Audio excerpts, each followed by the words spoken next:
목요일 새벽기도 나오신 성도님들을 예수님의 이름으로 환영하고 축복합니다. 오늘 하나님 말씀은 부부를 향하신 주님의 뜻이라는 제목으로 에베소서 5장 22절부터 33절 말씀을 전하도록 하겠습니다. 아내들이여 자기 남편에게 복종하기를 주께 하듯 하라. 이는 남편이 아내의 머리됨이 그리스도께서 교회의 머리됨과 같음이니 그가 바로 몸의 구주시니라. 그러므로 교회가 그리스도에게 하듯 아내들도 범사에 자기 남편에게 복종할지니라. 남편들아 아내 사랑하기를 그리스도께서 교회를 사랑하시고 그 교회를 위하여 자신을 주심같이 하라. 이는 곧 물로 씻어 말씀으로 깨끗하게 하사 거룩하게 하시고 자기 앞에 영광스러운 교회로 세우사 티나 주름 잡힌 것이나 이런 것들이 없이 거룩하고 흠이 없게 하려 하심이라. 이와 같이 남편들도 자기 아내 사랑하기를 자기 자신과 같이 할지니 자기 아내를 사랑하는 자는 자기를 사랑하는 것이라. 누구든지 언제나 자기 육체를 미워하지 않고 오직 양육하여 보호하기를 그리스도께서 교회에게 함과 같이 하나니 우리는 그 몸의 지체임이라. 그러므로 사람이 부모를 떠나 그의 아내와 합하여 그 둘이 한 육체가 될지니 이 비밀이 크도다. 나는 그리스도와 교회에 대하여 말하노라. 그러나 너희도 각각 자기의 아내 사랑하기를 자신같이 하고 아내도 자기 남편을 존경하라. 아멘. 오늘 그리스도를 경외함으로써 피차 복종하라. 그리고 또한 이 그리스도가 교회를 사랑한 것처럼 서로 사랑하라. 그렇게 사도 바울께서는 말씀을 하십니다. 그게 주님 안에 있는 사람들을 향한 특히 부부를 향한 하나님의 뜻이라고 말씀을 하십니다. 그러시면서 그 모든 것이 사실은 부부가 연합하여 한 몸이 되는 것, 하나가 되는 것, 이게 그리스도와 교회가 하나가 되는 것에 마치 예행 연습이랄까요? 아니면은 그것을 상징하는 기관이 이 남자와 여자 부부 관계라고 하시는 것입니다. 오늘 이 말씀을 통해서 저희가 이 부부간에 어떠한 모습이 이 주님의 뜻을 이루는 것인지, 그리고 주님이 왜 그렇게 뜻하셨는지 살펴보며 주님의 뜻을 이곳에서부터 이루시는 가정이 되시기를 바랍니다. 사도 바울께서는 아내를 향해서 먼저 남편에게 복종하라고 권면하십니다. 물론 각 개인과 부부의 특성에 따라서요, 더 강한 사람이 있을 수가 있어요. 그래서 오히려 여자가 부인이 더 강하거나 더 유능할 수도 있습니다. 더 리더십이 강할 수도 있죠. 반대로 또한 남편이 죄로 인해서 제 역할을 다하지 못하거나 심지어 제 역할을 넘어서 폭력적이거나 상처를 주는 이 사람일 수도 있습니다. 저희가 잘 봐야 되는 것은요, 오늘 말씀이 아내들이여 남편에게 복종하라. 자기 남편에게 복종하기를 주께 하듯 하라. 그렇게 말씀하시는데 좀 약간 무리라고 생각하실 수 있을지 모르겠지만은요, 이 말씀에서 이렇게 하지 않는다는 겁니다. 아내들이여 폭력적인 남편에게도 복종하라. 그러지 않는다는 것입니다. 그냥 남편에게 복종하라 하셨다는 것입니다. 여기서 이 말이 무슨 뜻이냐면요, 이 남편, 여기서 얘기하는 남편 또는 부인, 이러한 단어들이 일반적인 단어라는 것입니다. 일반적인 법도라는 것입니다. 즉 하나님이 만드신 가정의 창조 질서를 얘기하신다는 거예요. 그렇기 때문에 이게 일반적인 하나님의 뜻이라는 겁니다. 전체를 향한 하나님의 뜻, 물론 개인마다 다를 수가 있다는 거, 그렇지만은 일반적인 하나님의 뜻은 이거라는 거예요. 이거는 또한 일반적인 창조 질서뿐만 아니라 또한 동시에 교회 안에서 성도가 된 사람들에게, 부부에게 주시는 말씀이기도 합니다. 이 말인즉슨요, 크리스찬으로서 망가진 창조 질서를 그리스도 안에서 온전히 회복한, 그래서 성도가 된 남편과 부인에게 주신 말씀이라는 거예요. 그래서 이 말씀을 폭력적인 남편에게 무조건 복종해야 된다라는 말로 받기에는 무리가 있다는 겁니다. 다만 일반적으로 남편에게 복종하는 게 맞다는 거고, 또한 그리스도 안에서 회복된 성도, 그러한 그리스도 안에서 회복된 남편과 아내의 경우 그렇게 복종하는 게 맞다는 것입니다. 그게 성도의 관계 안에서는 이렇게 해야 된다는 거예요. 마찬가지로요. 비슷하게요. 거꾸로 돌려서요. 남편이 아내를 사랑하는 것도 마찬가지입니다. 만약에 여기 나오는 것도 남편이 아내를 사랑하는 게 일반적으로 하나님이 만드신 창조 질서고 또한 그리스도 안에서 성도가 된 아내로서 남편으로서 특히 남편이 아내를 그렇게 그리스도처럼 사랑해야 된다는 것입니다. 그런데 이것도요. 아내가 외도를 한다. 그리고 또 외도를 계속 하는데도 불구하고 계속 혼인관계 속에서 사랑해야 된다. 그러지 않는다는 겁니다. 그 뜻이 아니라는 거예요. 예수님께서는 뭐라고 하셨습니까? 부부가 서로 맺어진 그것을 인간이 절대로 풀 수 없다. 그렇지만 간음을 할 경우는 예외다. 그렇게 말씀하셨어요. 즉 간음할 경우는 맺어진 게 풀어진다는 겁니다. 즉 남편이 부인을 사랑하는 것도요. 보편적, 일반적, 창조 질서적으로 그게 맞는 거고 또한 주님 안에서 성도가 된 남편과 부인은 그리스도 안에서 더욱더 남편이 그렇게 죽기까지 사랑해야 된다는 거고 그렇다는 뜻입니다. 그러나 여자가 외도를 하는데 계속 혼인관계를 맺어야 된다. 그 뜻이 아니라는 거예요. 그러므로 부인이 남편에게 복종하는 거나 남편이 부인을 그리스도가 사랑하듯이 사랑하는 거나 다 이게 일반적인 창조 질서적인 가정을 향한 하나님의 뜻이며 동시에 성도된 사람에게 주시는 뜻이라는 겁니다. 그래서 이러한 창조 질서를 어기는 사람들에게까지 이래야 된다 하는 게 무리라는 거예요. 그래서 전반적으로 이게 하나님께서 뜻하신 거고 주님 안에 있는 사람들에게 뜻하신 것이라는 것입니다. 그러므로 과도하게 폭력적이거나 상처를 주는 사람에게 무조건 복종해야 된다 한다거나 간음을 저지르는 사람을 무조건 결혼 관계 안에서 사랑해야 된다라고 주장하는 것은 무리가 있다는 것입니다. 왜냐하면 예수님께서도 간음을 저지르는 사람에게 헤어지는 것을 말하셨고 바울 사도께서는 안 믿는 사람이 헤어지길 원할 때 헤어져서 주님을 따르는 삶을 살라고 하셨기 때문에 그렇습니다. 그래서 그것까지 어기면서 사랑해라, 복종해라 하는 것은 어폐가 있다는 것입니다. 그래서 그런 것들을 제외하고는 그런 경우를 제외하고는 일반적으로는 부인은 남편에게 마치 교회가 그리스도에게 순종하듯이 복종하는 게 맞다는 것입니다. 그리고 일반적으로는 남편은 부인을 주님이 교회를 사랑하셨듯이 그 정도로 사랑하는 게 맞다는 것입니다. 여기서 바울 사도께서 말씀하시는 아내가 남편에게 복종하는 것은요. 남편이 아내보다 더 잘났거나 남편의 의견이 늘 옳을 경우에만 복종하라는 것은 아닙니다. 그리스도 안에 있는 성도가 되었어도 남편이 부족하면은 부족한 거예요. 그러나 그럼에도 복종하라는 겁니다. 왜냐하면은 예수 그리스도께서 교회의 머리가 되신 것처럼 하나님께서는 남편을 가정의 머리로 세우셨기 때문에 그렇게 하라는 겁니다. 하나님의 질서라는 겁니다. 단 아까 말씀드린 것처럼 그 하나님의 질서를 무너뜨리는 그러한 상황에서는 그게 예외적인 상황이 있을 수도 있다는 거죠.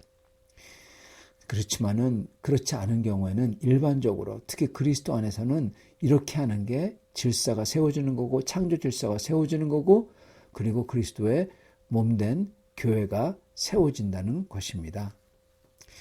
여러분, 아내가 되시는 여러분은 남편에게 복종의 언어를 사용하시고 계신지요? 가정에서 순종하시고 계신지요? 저희가 이것을 이상하게 생각하는 게 아니라 정말 이거에 대해서 정말 진지하게 생각을 해봐야 되는 것입니다. 주님의 말씀이기 때문에요. 자, 남편들도 마찬가지입니다. 남편들도 아내 사랑하기를 그리스도께서 교회를 사랑하셔서 자신을 주심같이 하라. 그렇게 말씀하셨어요.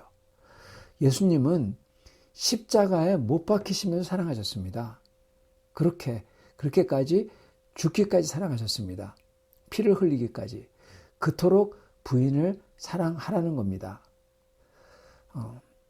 여러분, 남편 되신 분들은 아내에게 이러한 사랑의 언어를, 말이 아니라 진짜 행동의 언어를 하시고 계신지요? 말로는 부인을 사랑한다고 하지만 사실 이렇게 사랑하는 게 쉬운 게 결코 아닙니다. 이렇게 행동으로서 하는 모든 거에서 이렇게까지 부인을 사랑하는 것은 결코 쉬운 게 아니고, 그리고 주님은 이것을 남편들에게 하라고 하십니다. 마찬가지로 부인들도 남편을 복종하는 게 그게 쉬운 것은 아닙니다. 그러나 남편을 높이고 세우는 것을 주님께서는 하라고 하십니다. 왜냐하면 그게 가정을 세우는 창조 질서이며, 또한 그렇게 함으로써 앞으로 저희가 그리스도와 연합하여 주님을 사랑하고 주님을 복종하는 것을 지금부터 해야 되기 때문에 그렇습니다. 그게 사실 더 큰 이유입니다. 주님께서 결국 이렇게 저희들이 남자와 여자로 연합해서 복종하고 사랑하도록 하신 이유는 저희가 하나님의 형상으로서 하나님을 닮도록 하기 위해서입니다. 삼위일체 하나님이요, 남자가 부모를 떠나 그의 아내와 합하여 둘이 한 몸을 이룰지어다. 둘이며 하나입니다. 이렇게 저희가 교회와 예수 그리스도가 이렇게 된다는 거예요. 물론 이거는 부부의 사랑과는 다릅니다. 그러나 가장 가까운 게, 비근한 게 그러한 부부간의 사랑이라는 겁니다. 그래서 이 본문 말씀처럼 남편과 아내의 연합은 그리스도와 교회의 연합과 같다고 하시는 거예요. 즉 주님께서는 성도로 하여금 서로 연합하고, 그리고 교회로서 그리스도와 연합해서 주님을 사랑하는 것을 이 땅에서부터 연습하도록 한 겁니다. 미리 하도록 하신 거예요. 부부로서. 그리고 이렇게 머리 대신 예수 그리스도와 교회인 지체인 우리가 한 몸이 되는 것은 바로 구원의 핵심이자 가장 큰 비밀이라는 겁니다. 이 비밀을 남편과 아내로서 서로 사랑하며 연합함으로써 이 땅에서부터 미리 하도록 하셨다는 거예요. 그러기에 저희는 부부간의 혼인이, 가정이, 그리고 그 속에서 서로 죽기까지 사랑하며 섬기며 복종하는 그 모습이 그토록 중요한 이유가 여기에 있습니다. 그게 바로 하나님의 형상을 회복하는 것이며, 앞으로 주님과 연합하는 것을 여기서부터 미리 하는 것이기 때문에 그렇습니다. 여러분, 여기서부터 주님 나라의 삶을 살아야지만 죽어서도 주님 나라의 삶을 살 수 있는 겁니다. 이 땅에서 그리스도 안에 거하여야 저희가 결국 죽어서도 그리스도 안에서 거하는 것입니다. 그걸 하도록 하신 게 이 부부관계라는 것입니다.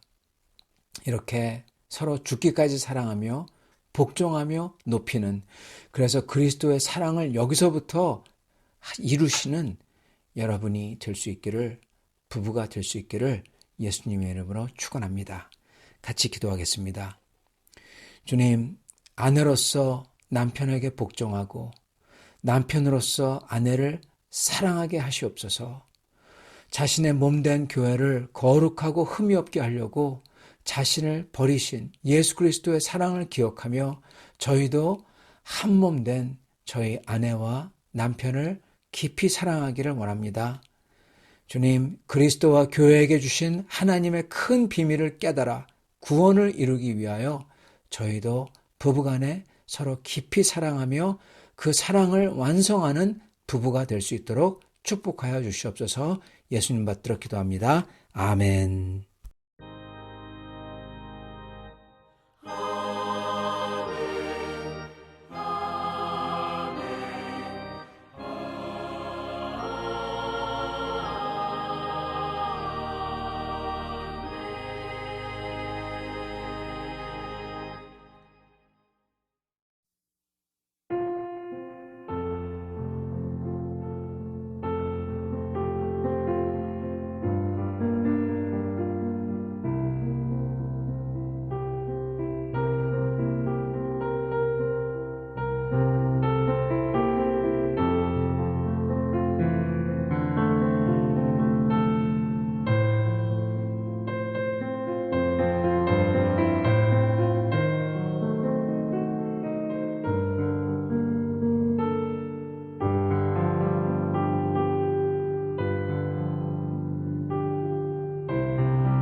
제 89편. 내가 여호와의 인자하심을 영원히 노래하며 주의 성실하심을 내 입으로 대대에 알게 하리이다. 내가 말하기를 인자하심을 영원히 세우시며 주의 성실하심을 하늘에서 경고히 하시리라 하였나이다. 주께서 이르시되 나는 내가 택한 자와 언약을 맺으며 내 종 다윗에게 맹세하기를 내가 내 자손을 영원히 경고히 하며 내 왕위를 대대히 세우리라 하셨나이다. 셀라. 여호와여, 주의 기이한 일들을 하늘이 찬양할 것이요 주의 성실도 거룩한 자들의 모임 가운데에서 찬양하리이다. 무릇 구름 위에서 능히 여호와와 비교할 자 누구며 신들 중에서 여호와와 같은 자 누구리이까? 하나님은 거룩한 자의 모임 가운데에서 매우 무서워할 이시오며 둘러있는 모든 자 위에 더욱 두려워할 이시니이다. 여호와 만군의 하나님이여, 주와 같이 능력 있는 이가 누구리이까? 여호와여, 주의 성실하심이 주를 둘렀나이다. 주께서 바다의 파도를 다스리시며 그 파도가 일어날 때 잔잔하게 하시나이다. 주께서 라합을 죽임당한 자같이 깨뜨리시고 주의 원수를 주의 능력의 팔로 흩으셨나이다. 하늘이 주의 것이요 땅도 주의 것이라. 세계와 그 중에 충만한 것을 주께서 건설하셨나이다. 남북을 주께서 창조하셨으니 다볼과 헤르몬이 주의 이름으로 말미암아 즐거워하나이다. 주의 팔에 능력이 있사오며 주의 손은 강하고 주의 오른손은 높이 들리우셨나이다. 공의와 정의가 주의 보좌의 기초라. 인자함과 진실함이 주 앞에 있나이다. 즐겁게 소리칠 줄 아는 백성은 복이 있나니 여호와여, 그들이 주의 얼굴빛 안에서 다니리로다. 그들은 종일 주의 이름 때문에 기뻐하며 주의 공의로 말미암아 높아지오니 주는 그들의 힘의 영광이심이라. 우리의 뿔이 주의 은총으로 높아지오리니 우리의 방패는 여호와께 속하였고 우리의 왕은 이스라엘의 거룩한 이에게 속하였기 때문이니이다. 그때 주께서 환상 중에 주의 성도들에게 말씀하여 이르시기를 내가 능력 있는 용사에게는 돕는 힘을 더하며 백성 중에서 택함 받은 자를 높였으되 내가 내 종 다윗을 찾아내어 나의 거룩한 기름을 그에게 부었도다. 내 손이 그와 함께하여 견고하게 하고 내 팔이 그를 힘이 있게 하리로다. 원수가 그에게서 강탈하지 못하며 악한 자가 그를 곤고하게 못하리로다. 내가 그의 앞에서 그 대적들을 박멸하며 그를 미워하는 자들을 치려니와 나의 성실함과 인자하심이 그와 함께하리니 내 이름으로 말미암아 그의 뿔이 높아지리로다.